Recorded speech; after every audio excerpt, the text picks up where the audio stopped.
दर्शकों नमस्कार, राम राम, जय श्री राम और जय माता दी। रोजाना की तरह समाचार का समय, तो चलिए पहले समाचार सुन लेते हैं। आज का पहला समाचार बड़ा रोचक और दिलचस्प है। आप सुनेंगे तो आपके दिल में भी आएगा कि भाई नेता, प्रधानमंत्री या मुख्यमंत्री हो तो ऐसा हो। समाचार यह दर्शकों कि उत्तर प्रदेश के लखनऊ में जनता दर्शन के दौरान बुलंदशहर से पहुंचे अर्धसैनिक बल के एक जवान ने अपनी जमीन पर कब्जे की शिकायत मुख्यमंत्री आदित्यनाथ योगी से की।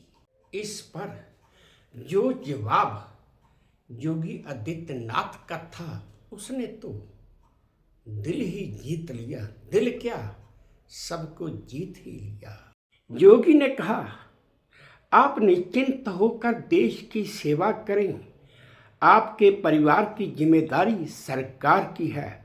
और उन्होंने तुरंत अधिकारियों को तत्काल जांच कर मामले के निर्देश दे दिए।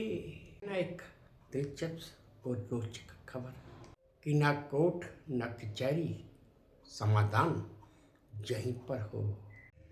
अगला समाचार भी उत्तर प्रदेश से है।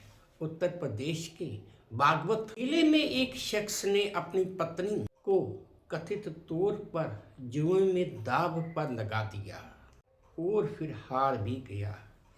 ठीक उसी तरह जिस तरह महाभारत के काल में युधिष्ठिर ने रानी द्रौपदी को दांव पर लगाया था।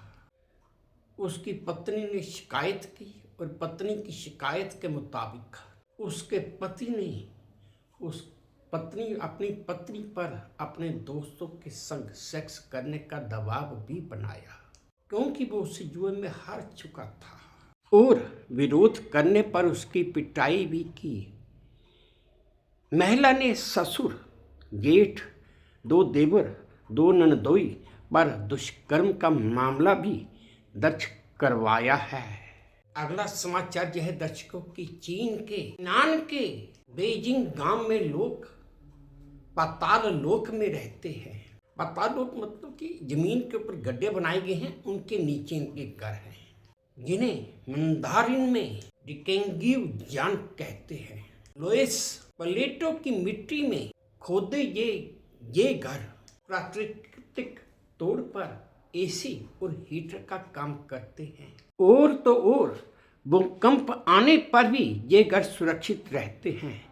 ज़्यादातर घरों को रेनोवेट कर टूरिस्ट अट्रैक्शन अब बना दिया गया है और इस अनोखी जीवन शैली को देखकर दुनिया दंग भी है। अगला समाचार ये है दर्शकों की दिल्ली के लाल किला ब्लास्ट मामले में NIA की टीम जांच में आतंकी उमर नबी के सहयोगी यासिर बिलाल वानी उर्फ दानिश को श्रीनगर से गिरफ्तार कर लिया गया है।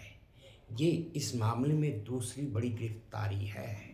इससे पहले इस मामले में आमिर राशिद अली नामक कश्मीरी शख्स गिरफ्तार हुआ था। गौरतलब है कि 10 नवंबर को यह धमाका हुआ था और जिसमें तकरीबन 15 लोगों की मृत्यु हो गई थी। अगला समाचार यह है दर्शकों की इसी दानिश जिसे कल गिरफ्तार किया NIA की टीम ने यह आतंकी उमर को टेक्निकल ट्रेनिंग की सपोर्ट देता था, विस्फोट के लिए ड्रोन को मॉडिफाई भी करता था और इन्होंने तो रॉकेट बनाने की कोशिश भी की थी पर बना नहीं पाए। वहीं दूसरी तरफ दिल्ली से गिरफ्तार आमिर राशिद अली को लेकर बड़ा खुलासा हुआ है कि ब्लास्ट से पहले उसने उमर को सेफ हाउस यानी कि सुरक्षित ठिकाने उपलब्ध करवाए थे और IED बनाने में मदद भी की थी।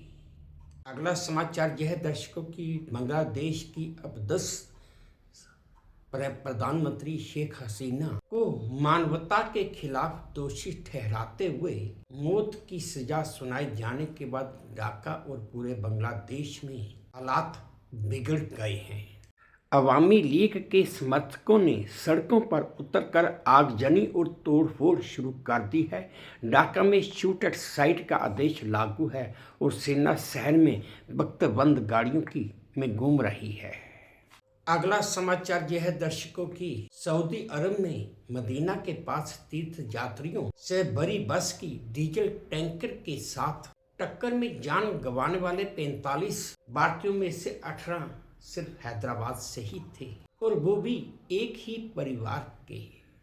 इन मृतकों में 9 बच्चे थे। इस हादसे में इस परिवार की 3 पीढ़ियां ही खत्म हो गई। एक रिश्तेदार ने बताया कि ये हमारे लिए एक बहुत बड़ी त्रासदी है।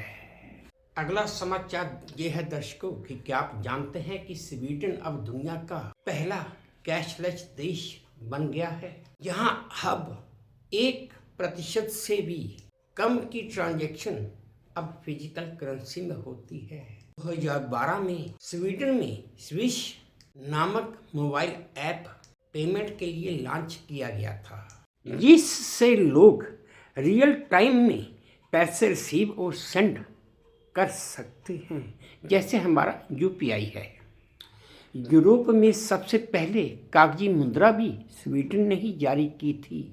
अगला समाचार यह है दर्शकों कि बिहार में चुनाव के नतीजे आने के बाद और फिर चुनाव में बम्पर जीत हासिल करने वाले प्रशांत किशोर की पार्टी तो 0 पर ही आउट हो गई। और फिर अब पटना में नारी शक्ति द्वारा लगाए गए पोस्टरों पर प्रशांत किशोर की तस्वीर के साथ लिखा है कि चुनाव में JDU को 25 से ज़्यादा सीटें मिलने की वजह से प्रशांत किशोर ने राजनीति से संन्यास ले लिया। दरअसल प्रशांत किशोर ने एक इंटरव्यू के दौरान कहा था कि इस चुनाव में अगर JDU को 25 से ज़्यादा सीटें मिल जाती हैं या आ जाती हैं तो मैं राजनीति से संन्यास ले लूँगा। अगला समाचार यह है दर्शकों कि पाक सिंगर रैपर तलहा अंजुम ने कुछ दिन पहले नेपाल में एक परफॉर्मेंस दी थी और इस दौरान मंच पर तिरंगा लहराने उनकी पाकिस्तान में और पाकिस्तानी फैंस पूरी तरह भड़क गए। इस पर सिंगर ने एक्स पर लिखा कि मेरे दिल में नफरत की कोई जगह नहीं है और मेरी कला की कोई सरहद भी नहीं है। अगर मेरे भारतीय झंडा उठाने से विवाद होता है तो मैं फिर भी ऐसा ही करूंगा। हालांकि तलहा की भारत में भी अच्छी खासी फैन फॉलोइंग है, पर पहलगाम हमले के बाद उनका अकाउंट भारत में रिस्ट्रिक्टेड है। दर्शकों, आप ये वीडियो देखिए जो मुझे वे2 न्यूज़ के सौजन्य से प्राप्त हुआ है।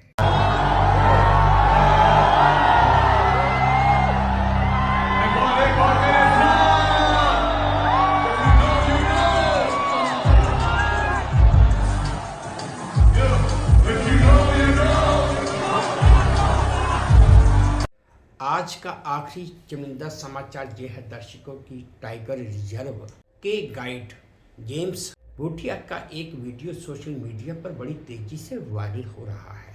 IPS प्रवीण ने ये वीडियो शेयर किया है और ये म्यूजिक लवर्स का ध्यान भी अपनी तरफ खींच रहा है। वीडियो में देव आनंद की 1971 में आई फिल्म हरे रामा हरे कृष्णा का गाना कांची रे को 2 पत्तियों के इस्तेमाल से जेम्स भूटिया बजा रहे हैं और सोशल मीडिया यूजर्स इसे देखकर उनकी काफ़ी बहुत तारीफ भी कर रहे हैं। एक यूजर ने तो जहाँ तक लिख दिया कि वीडियो देखकर बचपन याद आ गया। दर्शकों, आप ये वीडियो देखिए जो मुझे वे2 न्यूज़ के सौजन्य से प्राप्त हुआ है।